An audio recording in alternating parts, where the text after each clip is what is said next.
નમસ્કાર, હું છું પ્રિયા અને તમે જોઈ રહ્યા છો જનતા કી જાણકારી ન્યૂઝ। નજર કરીએ આજના સમાચાર। લખપત તાલુકા કોંગ્રેસ સમિતિ દ્વારા પાંધરો જિલ્લા પંચાયત સીટની તાલુકા પંચાયત સીટ પર જનસંવાદ કાર્યક્રમની પ્રસ્થાન કરવામાં આવ્યું। સોનલનગરથી બંદા પહોંચશે।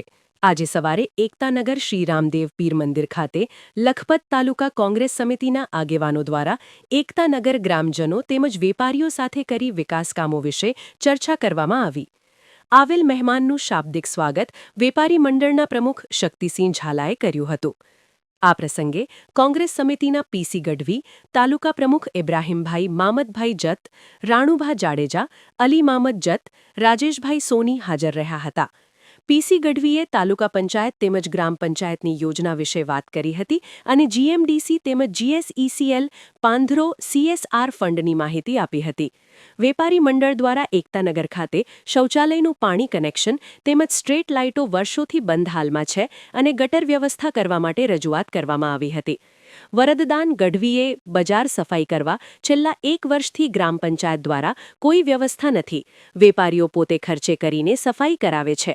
આભાર વિધિ રાજેશભાઈ સોનીએ કરી હતી। સ્ટોરી રમેશભાઈ ભાનુશાલી, નલિયા। રાજેશ સોની, સંયોજક, પાંધરો જિલ્લા પંચાયત સીટ। આજે અમે પાંધરો જિલ્લા પંચાયત સીટ દ્વારા જનસંવાદનો કાર્યક્રમ અમે ચાલુ કર્યો છે, જેની અંદર અમારા પાંધરોથી લઈ અને પાંધરો જિલ્લા પંચાયતની સીટની અંદર આવતા તમામ ગામો છેક છેર સુધી, આપણે અટલા સુધી, કટેશ્વર સુધી, પાંધરો સુધી આ અમે જનસંવાદનો 8 તાલુકા પંચાયતની અમારી સીટ છે।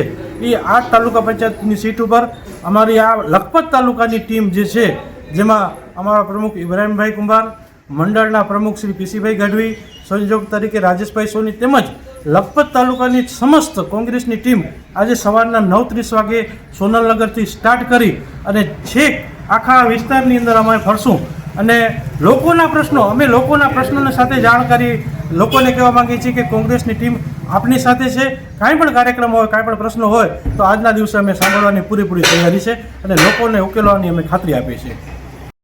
સ્ટ્રીટ લાઇટ, ગાંડા બાવળ, અત્યારે સરકારે ગાંડા બાવળને એકદમ નાશ કરવાનો એક અભિયાન ચલાવ્યું છે। તમે કદાચ જોતા હશો, અહીંયા બહુ એક વિડીયો આવ્યો તો ટ્રેક્ટરોનો, કે ટ્રેક્ટર અહીંયા દોડે છે। કદાચ આ મહેશભાઈએ જોયો, ખબર છે, ટ્રેક્ટરોનો વિડીયો આવ્યો તો અહીંયાથી ટ્રેક્ટરો કોલસાના બાવળ ભરીને નીકળે છે। એનો મૂળ ઉદ્દેશ એ છે કે ગામો ગામ બધી જમીનોમાંથી આ બંજર બાવળને કાઢવું અને જમીનો તો એ અભિયાન પણ ચાલુ છે અત્યારે। બીજો ખાસ તો આપણી આ જે પંચાયત રહી, તમે હજુ પંચાયતની બોડીને પણ હજુ ઘણી વાર છે।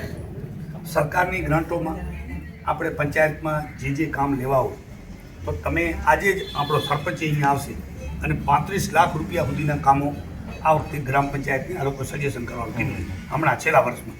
તો એમાં તમે બીજો કાંઈ નહીં આપણે કરી શકીએ, ભલે 35 લાખમાં મોટા રોડ ન બનાવી શકીએ, પણ સ્ટ્રીટ લાઇટો અને આ શૌચાલયને પાણીની ટાંકીઓને કનેક્શન મળે, આ 2 કામ તો આપણે ઇમરજન્સી। બીજું મેન છે ગટર લાઈન, ડ્રેનેજ લાઈન છે અમારે, પણ કે ખાડકુવાની કોઈ વ્યવસ્થા છે જ નહીં, એટલે બધું જાહેરમાં બધું ગંદકી, તમે રસ્તામાં જઈએ ને પાણી ગંદકી